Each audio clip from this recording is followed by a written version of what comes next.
Hi everyone, in this quick tutorial I'll show you how to publish a location in a post in Padlet.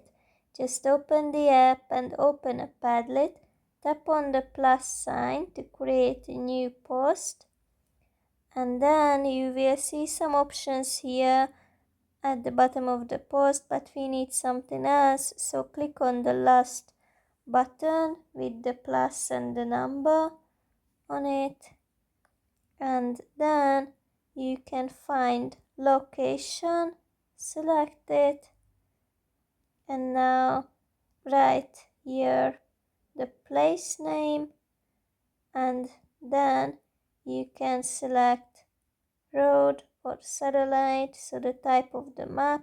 Here you can deselect show in pin, or you can enable this, and when you are satisfied, tap on save in the top right corner and publish. That's basically it. I hope it helps.